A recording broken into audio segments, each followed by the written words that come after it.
First question. Two concentric shells of mass m1 and m2 having radii r1 and r2. ये बाहर का m2, अंदर का m1, m1 का रेडियस r1 और शेल्स है यार, सॉलिड स्फीयर नहीं है। और ये m2, इसका radius r। Which of the following is correct expression for the gravitational field on a mass m? पहला ऑप्शन तो यहाँ पे इंटेंसिटी कितनी है वो ढूंढनी है ना। तो मैंने आपको वो बताया था यहाँ पे इंटेंसिटी क्या है वो बताओ। तो मैंने आपको ये कहा था कि जहाँ पे भी आपको इंटेंसिटी ढूंढना है आप क्या करोगे, एक इमेजिनरी स्फीयर ड्रॉ करोगे और उस स्फीयर ने कितना मास एनक्लोज किया है उस हिसाब से ग्रेविटेशनल इंटेंसिटी का फॉर्मूला आएगा।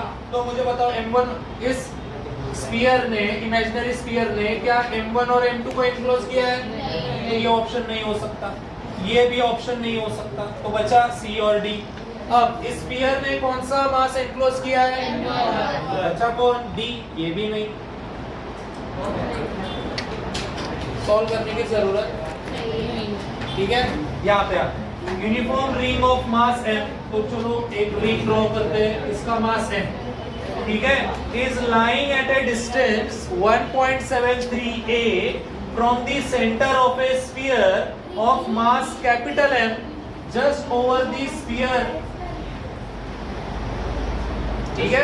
तो just over the sphere यानी क्या बताया उन्होंने कि स्फीयर नीचे है और स्फीयर के ऊपर रिंग है। तो ये रहा स्फीयर, ये रहा सेंटर पॉइंट, ये सेंटर टू सेंटर डिस्टेंस दिया उन्होंने ये 1.73 a। इसका मतलब 1.73 a यानी r की वैल्यू, और हमें पता है 1.73 यानी किसकी वैल्यू होती है? √3। तो यहाँ पे लिखा मैंने √3a यानी r की वैल्यू √3a। इन्हें डाल ठीक है। और ये भी बताया उन्होंने रिंग का रेडियस और इसके रेडियस की जरूरत नहीं है, अगर a इज स्मॉल रेडियस, हाँ दोनों का रेडियस, इसका भी रेडियस a, इसका भी रेडियस a। उन्होंने बोला कि ग्रेविटेशनल फोर्स निकालो। अब यहाँ पे वो ग्रेविटेशनल फोर्स किसका मांग रहे हैं? रिंग की वजह से यहाँ पे सेंटर को, समझ रहे हो?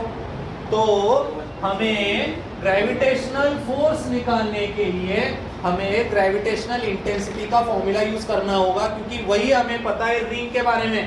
अभी फॉर्मूला मैंने दिया था, इंटेंसिटी रिंग की वजह से इंटेंसिटी क्या होती है? Formula capital G m r upon r square plus a square का ब्रैकेट 3/2 है ना। अब यहाँ पे इस क्वेश्चन में रिंग का मास है स्मॉल m, तो इसको मैं रिप्लेस कर देता हूँ स्मॉल m से। Any doubt? ये होगी इंटेंसिटी इस पॉइंट पे, किसकी इंटेंसिटी? रिंग की इंटेंसिटी इस पॉइंट है, यानी रिंग की वजह से यहाँ पे इंटेंसिटी कितनी है? इतनी। हमें क्या निकालना है? फोर्स, ग्रेविटेशनल फोर्स निकालना है रिंग की वजह से। तो हमें बेसिक फॉर्मूला पता है, इंटेंसिटी हमने कैसे डिफाइन किया था? फोर्स पर यूनिट मास, है ना। पर अब ये यहाँ पे इस स्फीयर का यहाँ पे कौन सा पॉइंट है? ये वेरी गुड। तो यहाँ पे मास कितना होना चाहिए? कैपिटल M होना चाहिए, आया ना? तो यहाँ पे मैं क्या लिखूंगा? Capital M। तो F की वैल्यू क्या होगी? M into I। तो M तो है, I की वैल्यू ऊपर लिखी है मैंने, तो F is equal to M multiply by this. So formula होगा G capital M small m R divide by R square plus A square का 3/2। Any doubt? R की वैल्यू √3a, तो रिप्लेस कर देंगे। चलो देखते हैं यहाँ पे F is equal to G capital M small m, R की जगह √3a divided by R square यानी इसका स्क्वायर, R स्क्वायर करेंगे तो √3 का स्क्वायर 3a स्क्वायर।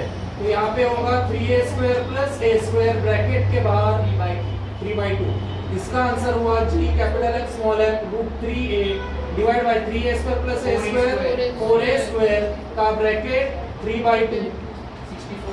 तो इसको मैं यहाँ पे सॉल्व कर लेता हूँ। देखो 4a स्क्वायर यानी कैसे होगा? देखो 4a स्क्वायर का 3/2 यानी 4 का 3/2 और a स्क्वायर का 3/2 इन इट आउट 3/2 पावर जो होगी वो दोनों टर्म को जाएगी।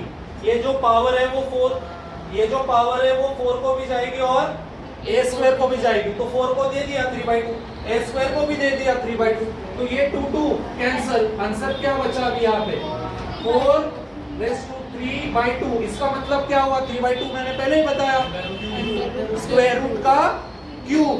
तो यहाँ पे लिखा मैंने स्क्वायर रूट का क्यूब और यहाँ पे लिखा a cube. In it out तो रूट 4 यानी क्या होगा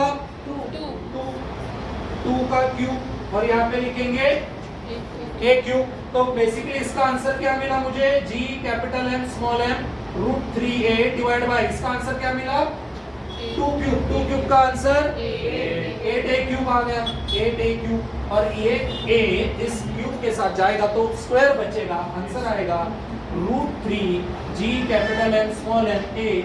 ये a गया कौन सा ऑप्शन है डी सर वो डी डी लास्ट छुपाया Get out.